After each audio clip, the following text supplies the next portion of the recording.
ओम श्री गणेशाय नमः। ओम नमः शिवाय। नमस्कार दोस्तों फिर से आप सभी का स्वागत है हमारे YouTube channel Shraddha and faith में। दोस्तों आज आप श्रवण करेंगे शिव महापुराण के 22वें दिन की कथा।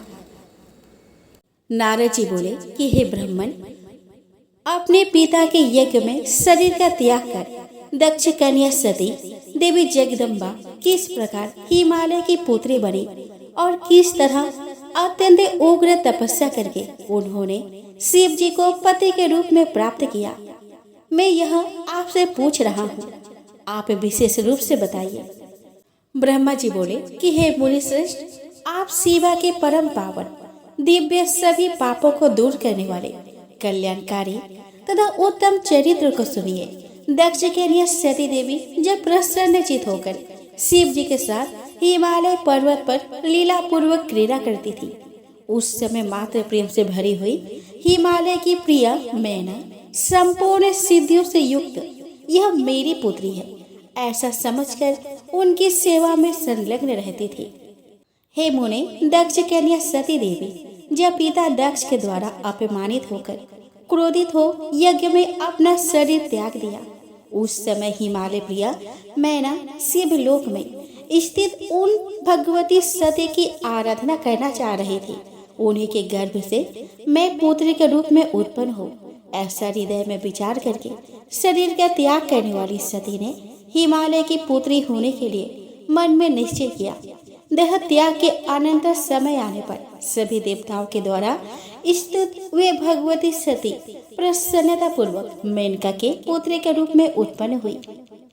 उन देवी का नाम पार्वती हुआ। उन्होंने नारद के उपदेश से अत्यंत कठोर तपस्या कर पूर्ण शिव जी को पति रूप में प्राप्त किया।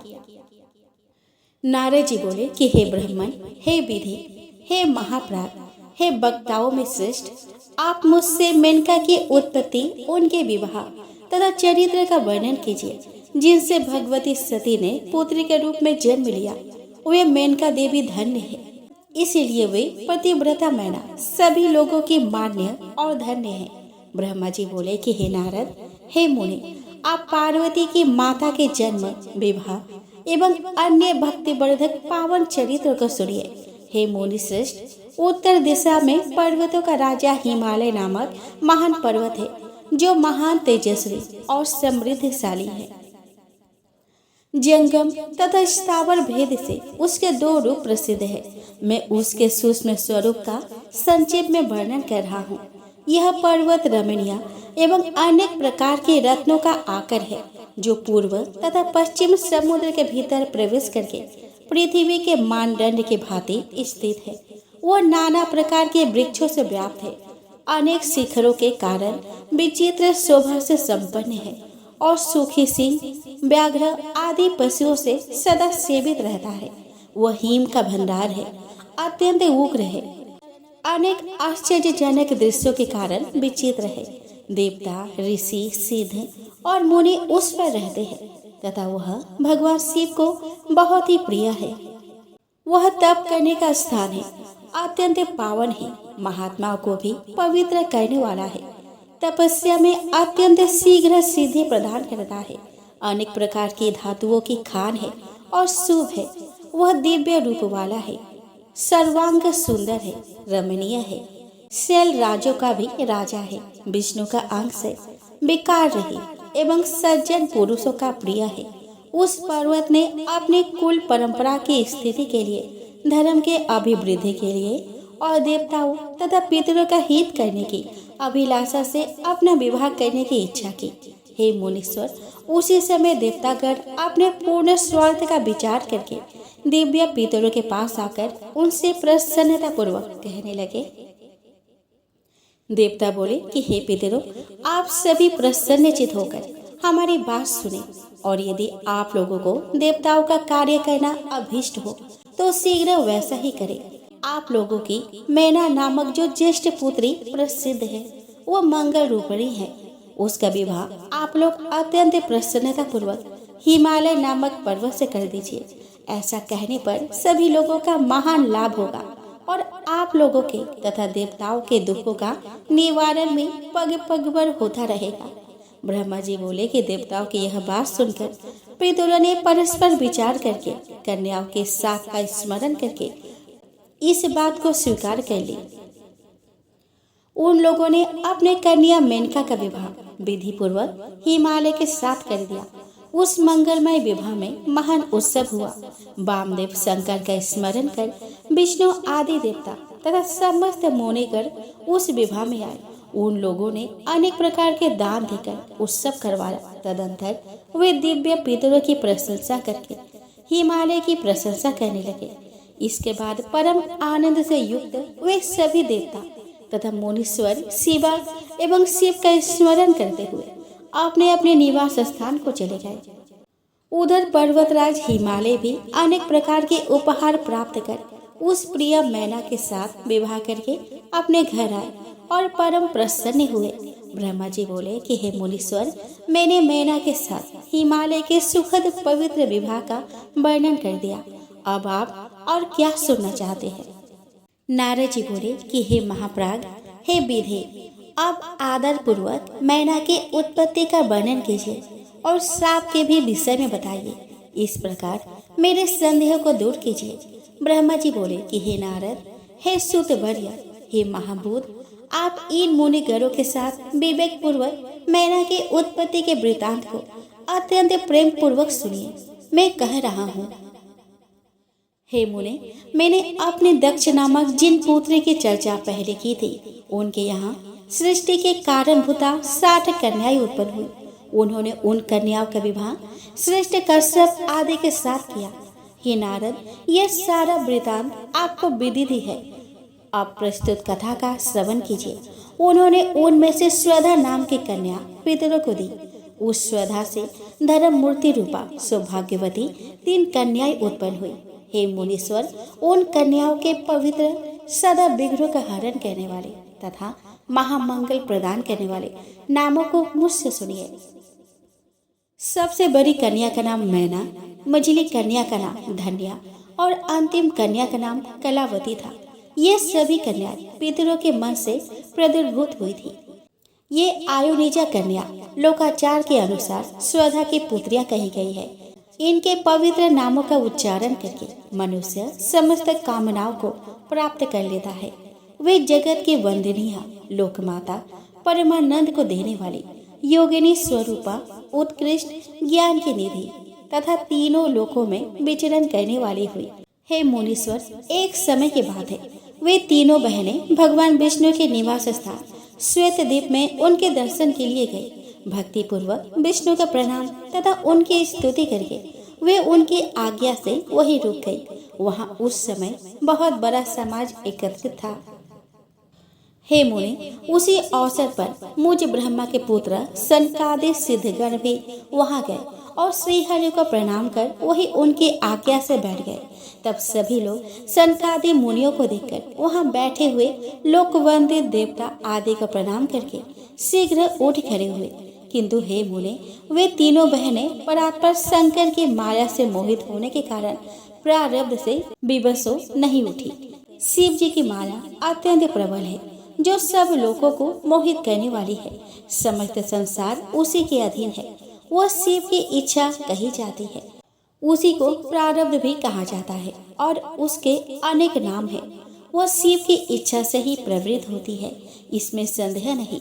उसी शिव माया के अधीन होकर उन कन्याओं ने सनक आदि का प्रणाम नहीं किया। वे केवल उन्हें देखकर विस्मित हो बैठी रह गई।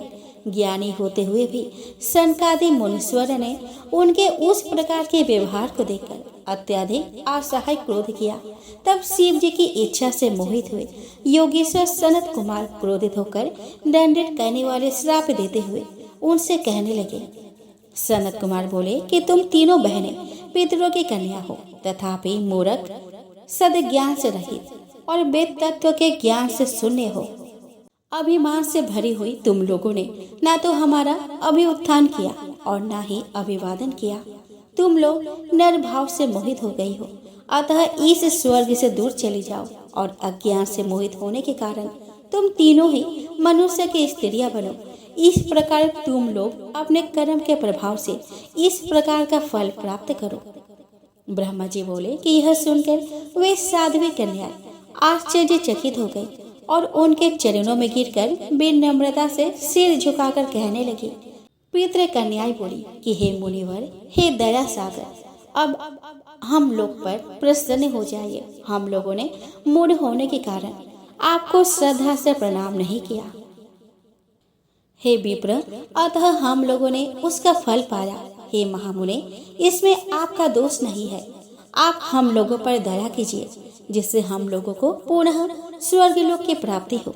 ब्रह्मा जी बोले कि हे तात, तब उनके यह बात सुनकर प्रसन्नचित्त वे मुनि शिव जी की माया से प्रेरित हो श्राप से उद्धार का उपाय कहने लगे। सनत कुमार बोले कि हे पितरों के तीनों कन्याओं, तुम लोग प्रसन्नचित्त होकर मेरी बात सुनो। यह तुम्हारे शोक का नाश करने वाली और सदा ही तुम्हें सुख प्रदान करने वाली है। तुम में से जो ज्येष्ठ है वह विष्णु के अंशभूत हिमालय गिरी की पत्नी होगी और पार्वती उसकी पुत्री होंगी। योगिनी स्वरूप धान्य नामक दूसरी कन्या राजा जनक की पत्नी होंगी। उनकी कन्या महालक्ष्मी होंगी, जिनका नाम सीता होगा। और सबसे छोटी कन्या कलावती वैश्य वृषभान की पत्नी होंगी, जिसकी पुत्री के रूप में द्वापर के अंत में राधा जी प्रकट होंगी। योगिनी मेनका पार्वती के बलिदान से अपने पति के साथ उसी शरीर से परम पद कैलाश को जाएंगी तथा यह धन्या जनक वंश में उत्पन्न जीवन मुक्त और महायोगी श्रीध्वज को पति रूप में प्राप्त कर सीता को जन्म देंगे और वैकुंठ धाम को जाएंगे। वृषभान के साथ विवाह होने के कारण जीवन मुक्त कलावती भी अपने कन्या के साथ गोलोक जाएगी, इसमें संशय नहीं है। इस संसार में बिना विपत्ति के किसको कहाँ महत्व प्राप्त होगा। उत्तम कर्म करने वालों के दुख दूर हो जाने पर उन्हें दुर्लभ सुख प्राप्त होता है। तुम लोग पितरों की कन्या हो और स्वर्ग में विलास करने वाली हो। अब विष्णु का दर्शन हो जाने से तुम लोगों के कर्म का क्षय हो गया है। यह कहकर क्रोध रहित हुए मुनीश्वरों ने ज्ञान, भोग तथा मोक्ष प्रदान करने वाले शिव जी का स्मरण करके पुनः कहा कि हे पितृ कन्याओं, तुम लोग प्रीति पूर्वक मेरी दूसरी बात भी सुनो, जो अत्यंत सुखदायक है। शिव जी में भक्ति रखने वाली तुम लोग सदा धन्य, मान्य और बार बार पूजनीय हो। मैना की कन्या जगदम्बिका पार्वती देवी परम कठोर तप कर शिव जी की पत्नी होंगी। धन्य की पुत्री कही गई सीता भगवान राम की पत्नी होंगी, जो लौकिक आचार का आश्रय लेकर उनके साथ विहार करेंगी। और साक्षात गोलोक वासिनी कलावती पुत्री राधा अपने गुप्त स्नेह से बंधी हुई श्री कृष्ण की पत्नी होंगी।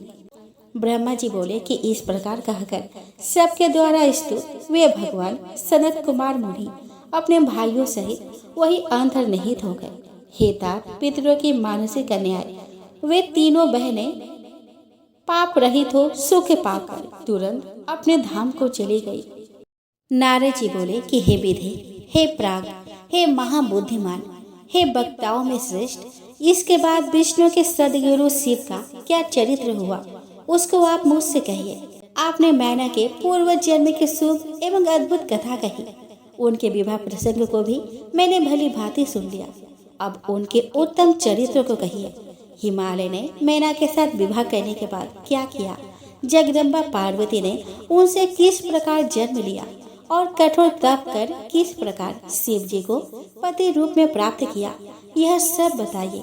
हे ब्राह्मण, शंकर के यश का विस्तार से वर्णन कीजिए।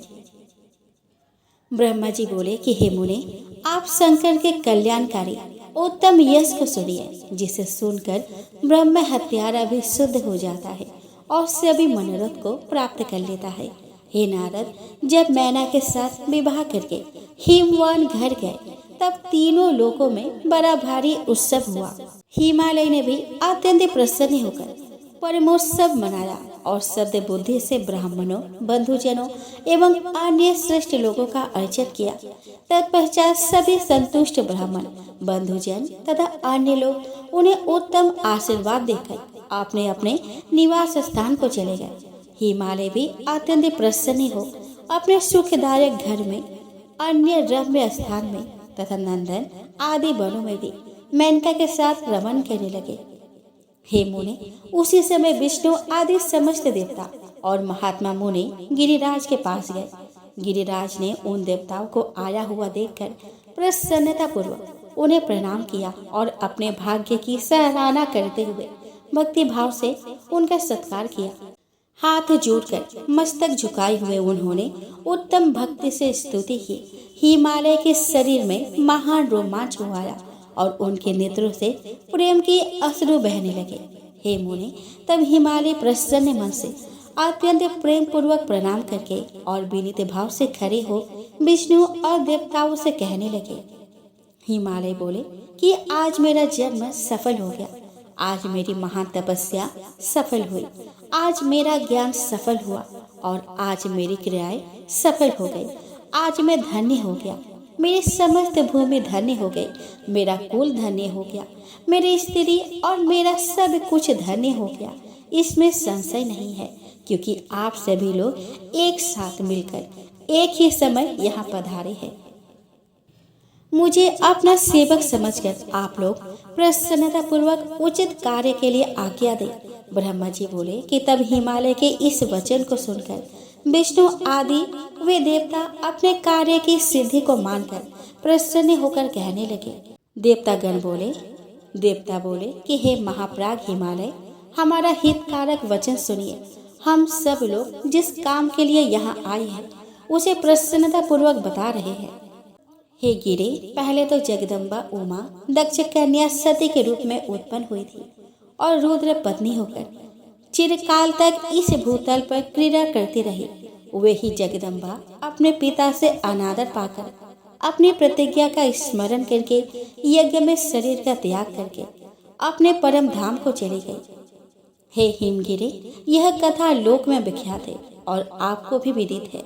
अब ऐसा होने पर आपके यहाँ उनके उत्पन्न होने पर सभी देवगणों का तथा आपका भी बहुत लाभ होगा और वे सभी देवतागण भी आपके वश में हो जाएंगे।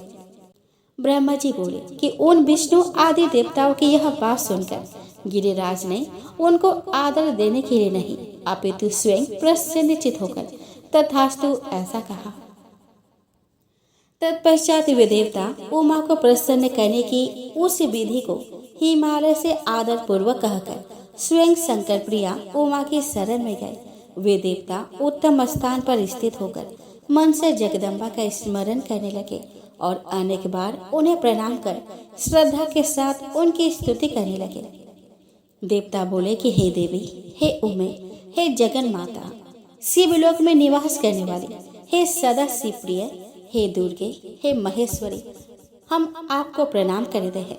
आप ही श्रद्धा है, आप ही धृति है, आप ही श्री है, आप ही सर्व गोचरा है, सूर्य में रहने वाली प्रकाश रूपा आप ही है तथा आप अपने प्रपंच को प्रकाशित करने वाली है, जो ब्रह्मांड में तथा समस्त जीवों में रहने वाली है और जो ब्रह्मा से लेकर समस्त तृण पर्यंत संसार को तृप्त करती है। उन्हें हम प्रणाम करते हैं। ब्रह्मा जी बोले कि इस प्रकार जगदम्बा महेश्वरी उमा सती की तरह तरह की स्तुति करके अपने हृदय में विशुद्ध प्रेम लिए वे सब देवता उनके दर्शन की इच्छा से वहां खड़े रहे। ब्रह्मा जी बोले कि हे नारद, इस प्रकार देवताओं के द्वारा स्तुति किए जाने पर दुर्गे नामक राक्षस के द्वारा उत्पन्न संकट का नाश करने वाली जगन माता देवी दुर्गा देवताओं के समक्ष प्रकट हुई। वे रत्नों से जड़ित दिव्य परम अद्भुत किंकरी जाल से युक्त कोमल बिछौने वाली तथा श्रेष्ठ रथ पर विराजमान थी। करोड़ों सूर्य से भी अधिक प्रभा युक्त रम्य अंगों से भासित अपने तेजो राशि के बीच विराजमान सुंदर रूप वाली अनुपम छवि से संपन्न अतुलनीय महामाया सदा शिव के साथ विलास करने वाली त्रिगुणात्मिका गुणों से रहित नित्या शिवलोक में निवास करने वाली त्रिदेव जननी चंडी शिवा सभी कष्टों का नाश करने वाली सबके माता महानिद्रा सभी स्वजनों भक्तों को मोक्ष प्रदान करने वाली उन भगवती शिवा को तेजो राशि के प्रभाव के रूप में देवताओं ने देखा, किंतु उनके प्रत्यक्ष दर्शन की अभिलाषा वाली देवताओं ने पुनः उनकी स्तुति की। उसके बाद भगवती के दर्शन के अभिलाषी देवगण उन जगदम्बा की कृपा प्राप्त करके ही उनका प्रत्यक्ष दर्शन कर सके। देवी के दर्शन से सभी देवगणों को महान आनंद प्राप्त हुआ। उन्होंने बार बार उनको प्रणाम किया और वे विशेष रूप से उनकी स्तुति करने लगे। देवता बोले कि हे शिवे, हे शिवार्णी, हे कल्याणी, हे जगदम्ब, हे महेश्वरी, हम सभी देवता सबके दुखों का नाश करने वाली आपको सदा प्रणाम करते हैं। हे देवसी, वेद एवं शास्त्र भी आपको पूर्ण रूप से नहीं जानते हैं। हे शिवे, आपका ध्यान एवं महिमा वाणी एवं मन से अगोचर है। आपका ध्यान एवं महिमा वाणी एवं मन से अगोचर है। श्रुति भी चकित होकर सदा अर्थ दैवावृत्ति से आपका वर्णन करती है, तो फिर दूसरों की बात ही क्या। हे शिवे, भक्ति से आपकी कृपा प्राप्त करके बहुत से भक्त आपकी महिमा को जानते हैं। आपके शरणागत भक्तों को कहीं भी भय नहीं होता। हे अंबिके, हम सब आपके दास हैं, अतः अब आप प्रेम युक्त होकर हमारी प्रार्थना सुने। हे देवी, हम लोग आपकी महिमा का थोड़ा सा वर्णन करते हैं। आप पहले दक्ष की पुत्री होकर शिव जी की प्रिया बनी थी। आपने उस समय ब्रह्मा तथा अन्य लोगों के महान दुखों को दूर किया था। आपने अपने पिता से अनादर प्राप्त कर अपनी प्रतिज्ञा के अनुसार अपने शरीर का त्याग किया और आप अपने धाम को चली गई थी, जिसके कारण महादेव जी ने दुख पाए। किंतु हे महेश्वरी, देवताओं का यह कार्य पूरा नहीं हुआ, इसलिए हम समस्त देवता एवं मुनिगण आपके शरण में आए हुए हैं। हे महासाने, आप देवताओं के मनोरथ को पूर्ण कीजिए, जिससे हे शिवे, सनत कुमार का कहा हुआ वचन सफल हो।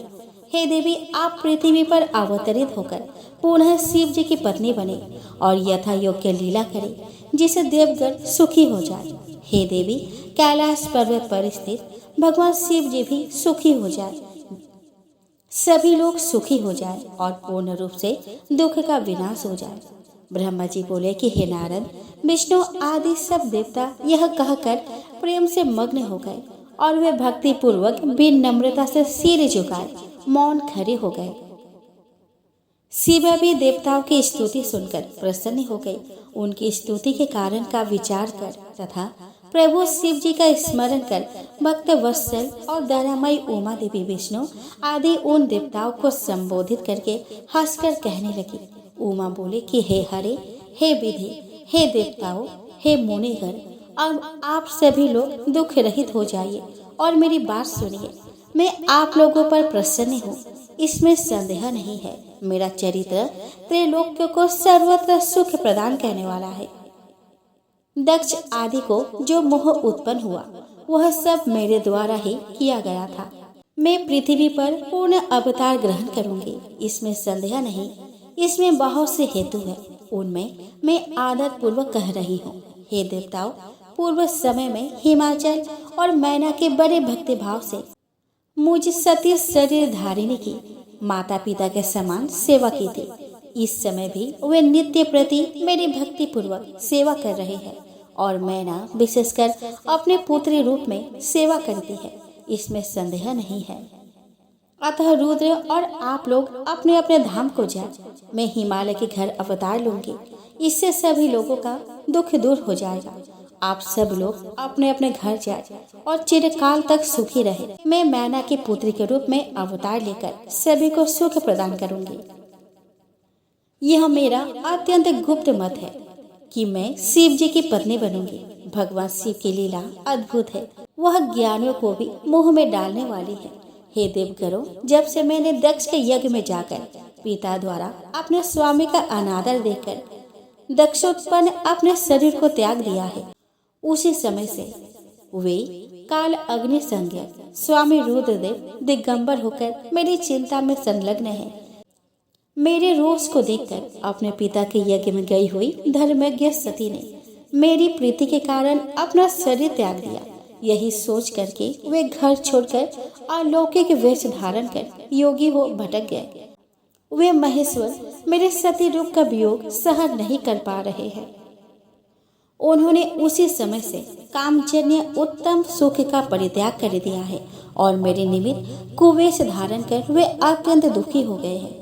हे विष्णु, हे विधि, हे देवगरु, हे मुनिगरु, आप लोग महाप्रभु महेश्वर की भुवन पालिनी अन्य लीला भी सुने। ज्ञानी होते हुए भी विरह में व्याकुल वे मेरी अस्थियों की माला बनाकर धारण किए रहते हैं, फिर भी उन्हें कहीं भी शांति नहीं मिलती है। वे प्रभु अनाथ के समान इधर उधर घूमते हुए ऊंचे स्वर में रोते रहते हैं। उन्हें उचित तथा अनुचित का ज्ञान भी नहीं है। इस प्रकार वे प्रभु सदाशिव कामियों की गति दिखाते हुए लीला करते फिरते हैं और कामुक की भांति बिरहाकुल बानी बोलते रहते हैं। वे शिव वस्तुतः निर्विकार और दीनता से रहित अचित परमेश्वर परिपूर्ण स्वामी मायाधीश तथा सबके अधिपति है। वे तो लोकानुसरण कर ही लीला करते रहते हैं, अन्यथा उन्हें मोह तथा काम से प्रयोजन ही क्या है। वे प्रभु ना तो किसी विकार से अथवा माया से ही लिप्त रहने वाले हैं।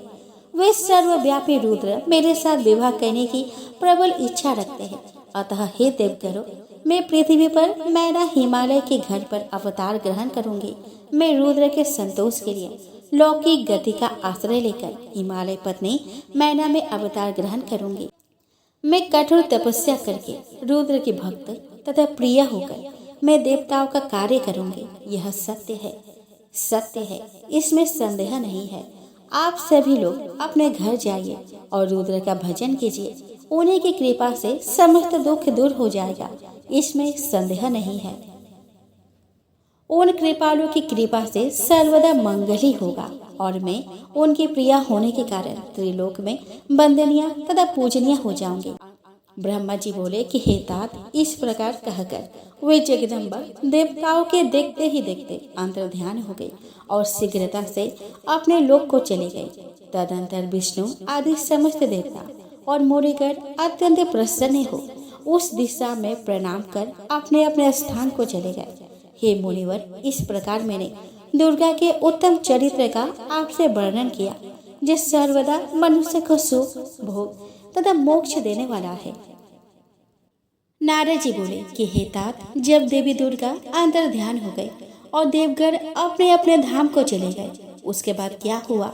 हे तात, मैना और हिमाचल ने किस प्रकार कठोर तप किया और भगवती किस प्रकार मैना के गर्भ से उत्पन्न होकर उन हिमाचल के कन्या हुई, उसे कहिए। ब्रह्मा जी बोले कि हे विप्रवर, हे सूत श्रेष्ठ, मैं शिव जी को भक्ति पूर्वक प्रणाम करके उनके भक्ति वर्धक महान चरित्रों को कह रहा हूँ। उपदेश देकर विष्णु आदि देव समुदाय के चले जाने पर पर्वतराज हिमाचल तथा मेनका कठोर तप करने लगे। वे पति पत्नी भक्ति युक्त चित्त से दिन रात शंभु और शिवा का चिंतन करते हुए उनकी साम्यक रीति से नित्य आराधना करने लगे।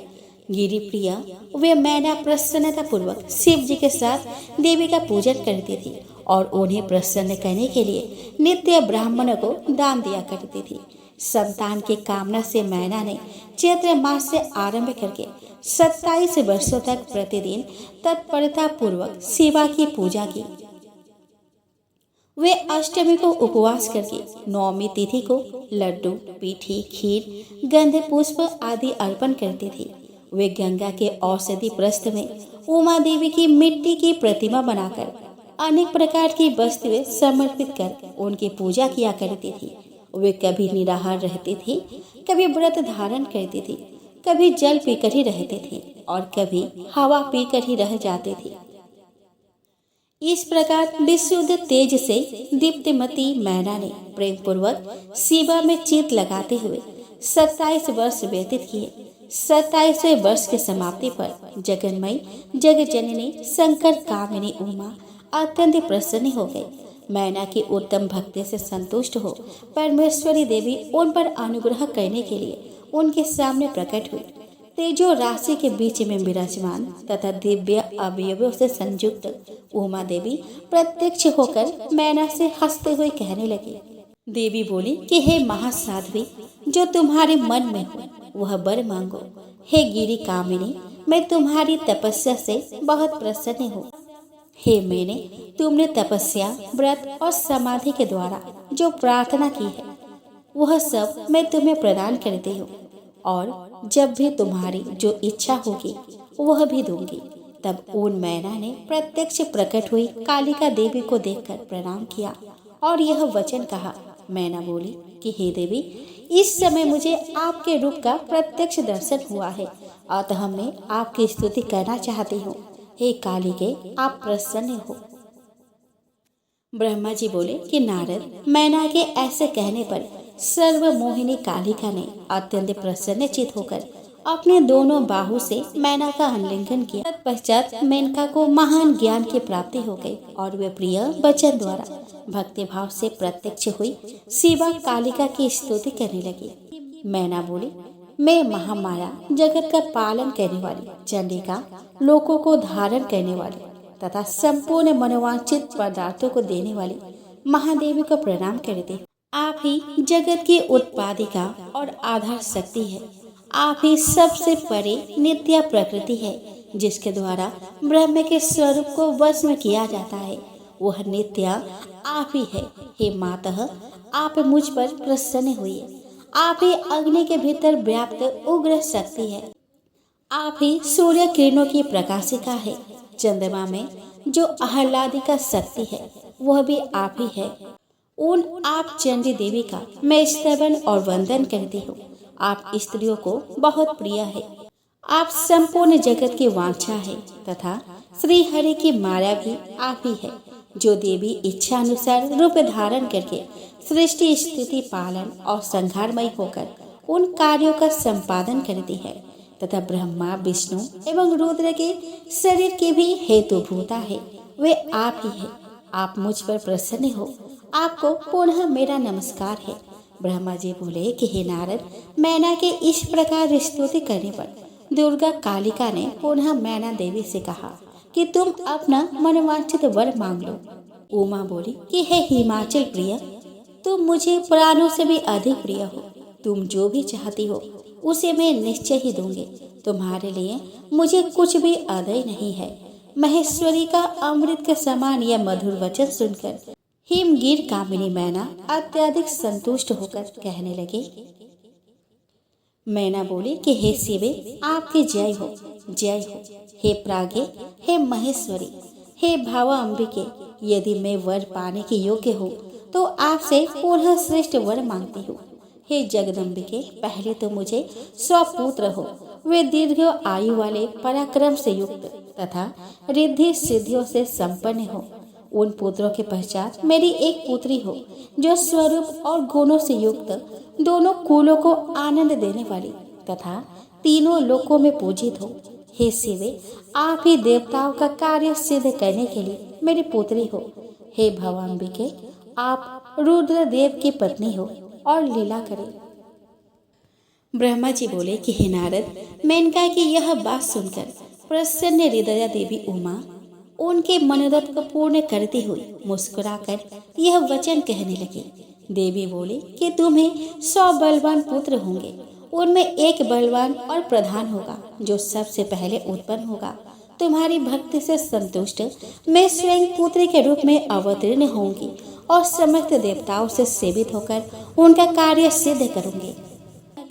ब्रह्मा जी बोले कि ऐसा कहकर जगद्धात्री परमेश्वरी कालिका शिवा मेनका के देखते देखते वही अंतर ध्यान हो गई।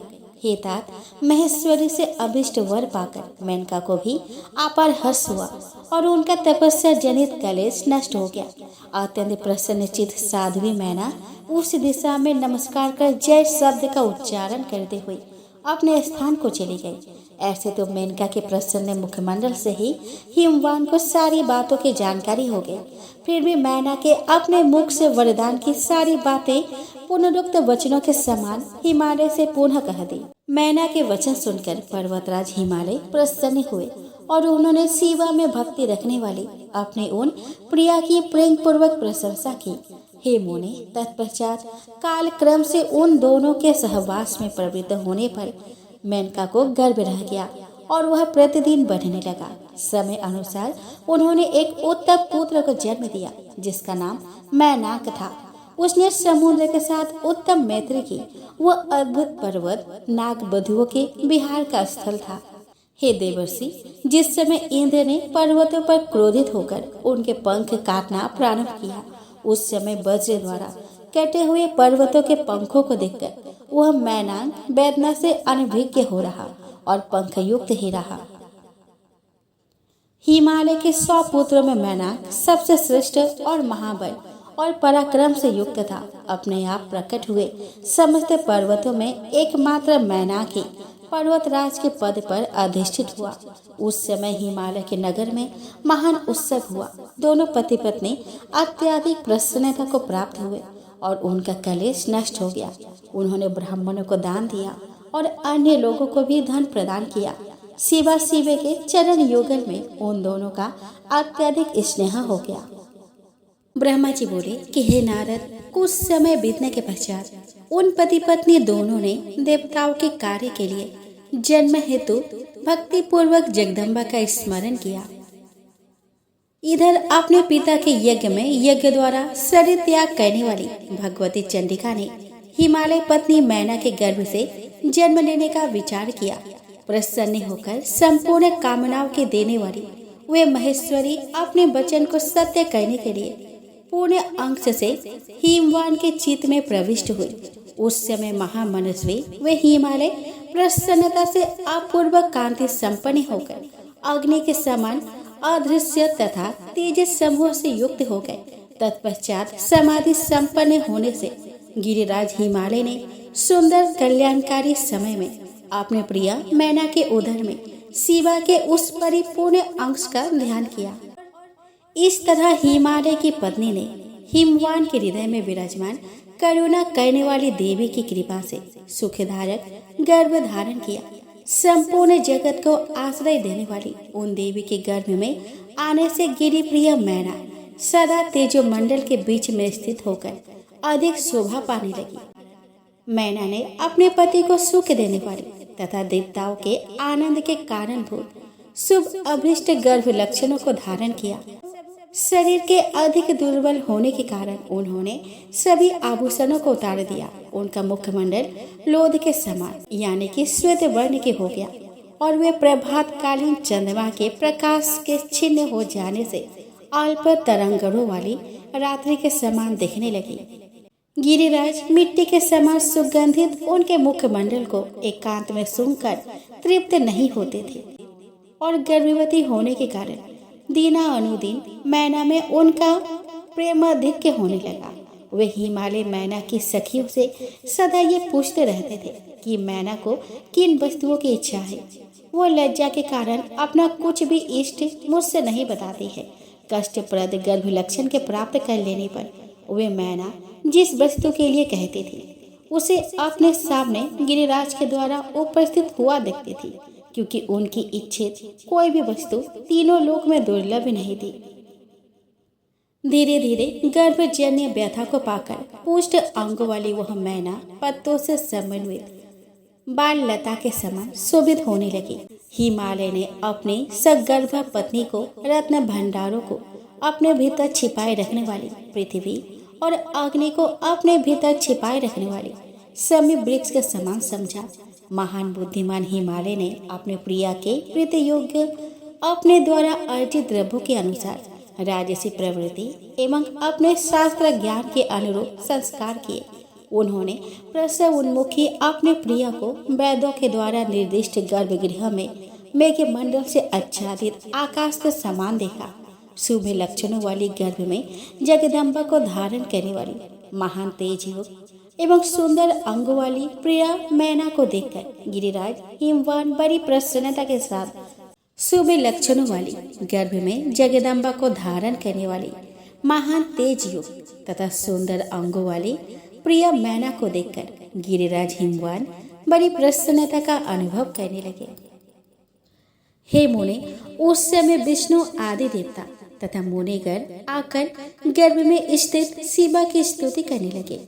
देवगण बोले कि हे दुर्गे, हे प्रागे, हे जगदम्बे, हे महेश्वरी, हे सत्यव्रते, हे सत्य परे, हे त्रिसत्य, हे सत्य स्वरूपिणी, आपकी जय हो, आपकी जय हो।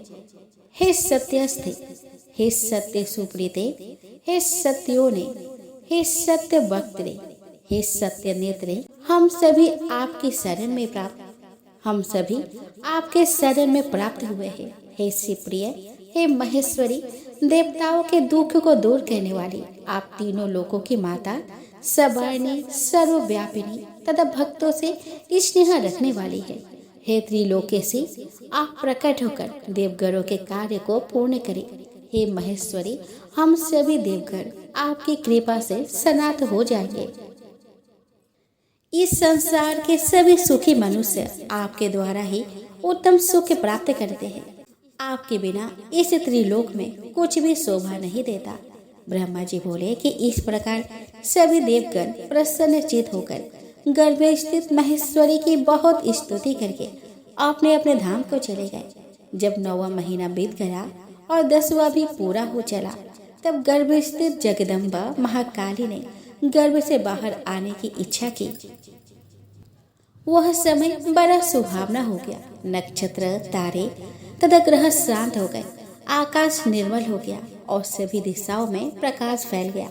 वन, ग्राम और सागर के सहित पृथ्वी पर नाना प्रकार के मंगल होने लगे। तालाब, नदियाँ एवं बावलियों में कमल खिल उठे। हे मुनीश्वर, अनेक प्रकार की सुख स्पर्शी वायु बहने लगी। सभी साधुजन आनंदित हो गए तथा दुर्जन शीघ्र ही दुखी हो गए। देवता आकाश में आकर दुंदुभिया बजाने लगे। वहाँ फूलों की वर्षा होने लगी और श्रेष्ठ गंधर्व गान करने लगे। अप्सराएं तथा विद्याधरों की स्त्रियां आकाश में नाचने लगी। इस प्रकार आकाश मंडल में देवताओं आदि का महान उत्सव होने लगा। उसी अवसर पर आद्य शक्ति सती शिवा देवी मैना के सामने अपने रूप में प्रकट हुई। वे बसंत ऋतु के चैत्र मास में 9वीं तिथि को मृगशिरा नक्षत्र में आधी रात के समय चंद्रमंडल से गंगा की भांति प्रकट हुई। वे शिवा मैना के गर्भ से अपने स्वरूप से इस प्रकार प्रकट हुई जैसे समुद्र से महालक्ष्मी का आविर्भाव हुआ था। उस समय भगवती के प्रकट होने पर शंकर जी प्रसन्न हो गए और अनुकूल, गंभीर, सुगंधित तथा शुभ वायु बहने लगी। उस समय जल की वर्षा के साथ पुष्प वृष्टि होने लगी। अग्निहोत्र की शांत अग्नि प्रज्वलित हो उठी और बादल गरजने लगे। उनके प्रकट होते ही हिमालय के नगर में समस्त संपत्ति स्वतः आ गई तथा लोगों का सारा दुख दूर हो गया। उस अवसर पर विष्णु आदि समस्त देवगण सुखी होकर वहां आ गए और प्रेम से जगदम्बा का दर्शन करने लगे। वे शिवलोक में निवास करने वाली शिवप्रिया महाकाली दिव्य रूप धारिणी उन महामाया जगदम्बा की स्तुति करने लगे।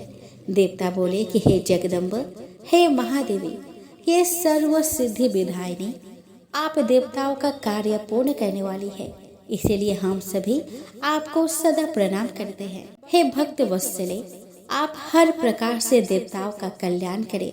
आपने मैना का मनोरथ पूर्ण किया है, आप शिवा का भी मनोरथ पूर्ण करें। ब्रह्मा जी बोले कि इस प्रकार विष्णु आदि देवता शिवा की स्तुति कर उन्हें प्रणाम करके उनकी परम गति की प्रशंसा करते हुए अपने अपने धाम को चले जाए। हे नारद, नील कमल के दल के समान कांतिमय उन श्यामा भगवती को उत्पन्न हुआ देखकर मैना परम प्रसन्न हो गई। उस दिव्य रूप को देखकर गिरि प्रिया मेनका को ज्ञान प्राप्त हो गया। वे उन्हें परमेश्वरी जानकर अत्यंत हर्षित होकर उनकी स्तुति करने लगी। मैना बोली कि हे जगदम्बे, हे महेश्वरी, हे अंबिके, आपने बड़ी कृपा की जो सुशोभित होती हुई मेरे सामने प्रकट हुई। हे शिवे, आप संपूर्ण शक्तियों में आद्य शक्ति तथा तीनों लोकों की जननी है। हे देवी, आप भगवान शिव को सदा ही प्रिय है तथा संपूर्ण देवताओं से स्तुत पराशक्ति है। हे महेश्वरी, आप कृपा करें और इसी रूप से मेरे ध्यान में स्थित हो जाए और अब मेरी पुत्री के समान प्रत्यक्ष रूप धारण करे। ब्रह्मा जी बोले कि हे नारद, पर्वत पत्नी उन मैना की यह बात सुनकर शिवा देवी अत्यंत प्रसन्न होकर उन गिरि प्रिया से कहने लगी। देवी बोली कि हे मैने, आपने पहले तत्पर होकर मेरी बड़ी सेवा की थी। उस समय आपकी भक्ति से अत्यंत प्रसन्न होकर वर देने के लिए मैं आपके पास गई थी। वर मांगिए। मेरी इस वाणी को सुनकर आपने वह वर मांगा था। हे महादेवी, आप मेरी पुत्री हो जाए और देवताओं का हित साधन करें, तब मैं आपको आदर पूर्वक वह वर देकर अपने धाम को चली गई। हे गिरि कामिनी, अब समय पाकर मैं आपकी पुत्री हुई हूँ। आज मैंने जो दिव्य रूप धारण किया है वो इसीलिए कि आपको मेरा स्मरण हो जाए, अन्यथा मनुष्य रूप में प्रकट होने पर मेरे विषय में आप अनजान ही बने रहेंगे। अब आप दोनों पुत्री भाव से अथवा दिव्य भाव से स्नेह पूर्वक मेरा निरंतर चिंतन करते हुए मेरे परम पद को प्राप्त होगे। मैं पृथ्वी पर अद्भुत लीला करके देवताओं का कार्य सिद्ध करूंगी, भगवान शंभु की पत्नी होंगी और सज्जनों का उद्धार करूंगी। ब्रह्मा जी बोले कि ऐसा कहकर अंबिका शिवा मौन हो गई और उसी क्षण माता के देखते देखते अपनी माया से प्रसन्नता पूर्वक नवजात पुत्री रूप में हो गई। ब्रह्मा जी बोले कि हे नारद, तदंतर मैना के सामने महान तेजस्वी कन्या होकर वे लौकिक गति का आश्रय लेकर रोने लगी। हे मुनि, उस समय प्रसूति गृह की सैया के चारों ओर फैले हुए अनेक महान तेज से रात्रि के दीपक शीघ्र ही कांतिहीन हो गए। उनका मनोहर रुदन सुनकर घर की सब स्त्रियां प्रसन्न हो गई और शीघ्र ही प्रेम पूर्वक वहां चली आई। तब अंतःपुर के दूतन ने देव कार्य संपन्न करने वाले कल्याणकारक तथा सुख देने वाले पार्वती जन्म को शीघ्र ही पर्वतराज को बताया। पुत्री जन्म का समाचार सुनाने वाले अंतःपुर के दूत को नेच्छावर रूप में देने हेतु उन पर्वतराज के लिए स्वेच्छत्र तक आदय नहीं रहा। तत्पश्चात पुरोहित और ब्राह्मणों के साथ गिरिराज वहां गए और उन्होंने अपूर्व कांति से सुशोभित हुई उस कन्या को देखा। नील कमल के समान श्याम वर्ण सुंदर कांति से युक्त तथा अत्यंत मनोरम उस कन्या को देखकर ही गिरिराज अत्यंत प्रसन्न हो गए। नगर में रहने वाले समस्त स्त्री एवं पुरुष परम प्रसन्न हुए। इस समय नगर में अनेक प्रकार के बाजे बजने लगे और बहुत बड़ा उत्सव होने लगा। मंगल गान होने लगा और वीरांगनाएं नृत्य करने लगी। गिरिराज ने कन्या का जात कर्म संस्कार कर दुई जातियों को दान दिया। उसके बाद दरवाजे पर आकर हिमाचल ने महान उत्सव मनाया और प्रसन्नचित होकर भिक्षुकों को बहुत सा धन दिया। तदंतर हिमवान ने सुबह मुहूर्त में मुनियों के साथ उस कन्या के काली आदि सुखदायक नाम रखे। उन्होंने उस समय ब्राह्मणों को प्रेम तथा आदर पूर्वक बहुत सा धन प्रदान किया और गान पूर्वक अनेक प्रकार का उत्सव कराया। इस प्रकार उत्सव मनाकर बार बार काली को देखते हुए सपत्नीक हिमालय अनेक पुत्रों वाले होने पर भी बहुत आनंदित हुई। देवी शिवा गिरिराज के घर में वर्षा के समय गंगा के समान और शरद ऋतु के चांदनी के समान बढ़ने लगी। इस प्रकार परम सुंदरी तथा दिव्य दर्शन वाली कालिका देवी प्रतिदिन चंद्रकला के समान शोभा युक्त हो बढ़ने लगी। सुशीलता और गुरु से संयुक्त तथा बंधुजनों के प्रिय उस कन्या को कुटुंब के लोग अपने कुल परंपरा के अनुसार पार्वती इस नाम से पुकारने लगे। हे मुने, माता ने उस कालिका को उमा कहकर तपस्या करने से मना किया था। अतः बाद में वे सुमुखी लोक में उमा नाम से विख्यात हुई। पुत्रवान होते हुए भी पर्वतराज हिमालय सर्व सौभाग्य युक्त उस पार्वती नामक अपने संतान को देखते हुए तृप्त नहीं होते थे, क्योंकि हे मुनीश्वर, बसंत ऋतु में नाना प्रकार के पुष्पों में रस होने पर भी ब्रह्मावली आम के बौर पर ही विशेष रूप से आसक्त होते हैं। वे पर्वतराज हिमालय उस पार्वती से उसी प्रकार पवित्र तथा विभूषित हुए जिस प्रकार संस्कार से युक्त वाणी से विद्वान पवित्र तथा विभूषित होता है। जिस प्रकार महान प्रभावशाली शिखा से भवन का दीपक एवं त्रिमार्ग गामिनी गंगा से सन्मार्ग शोभित होता है, उसी प्रकार पार्वती द्वारा पर्वतराज सुशोभित हुए। वे पार्वती बचपन में अपने सहेलियों के साथ कंदुक यानी कि गेंद, कृत्रिम पुत्रों यानी कि पुतला तथा गंगा के बालुका से बनाई गई वेदियों द्वारा क्रीड़ा करती थी। उसके अनंतर हे मुने, वे शिवा देवी उपदेश के समय एकाग्रचित होकर सदगुरु से अत्यंत प्रीतिपूर्वक सभी विद्याएं पढ़ने लगी। जिस समय शरद ऋतु में हंसपंती गंगा को तथा रात्रि में अमृतमय चंद्र किरणें औषधियों को प्राप्त होती है, उसी प्रकार उन पार्वती को पूर्व जन्म की विद्याएं स्वयं प्राप्त हो गई। हे मुने, इस प्रकार मैंने शिवा के कुछ लीला का ही आपसे वर्णन किया। अब अन्य लीला का भी वर्णन करूंगा। आप प्रेम पूर्वक सुने।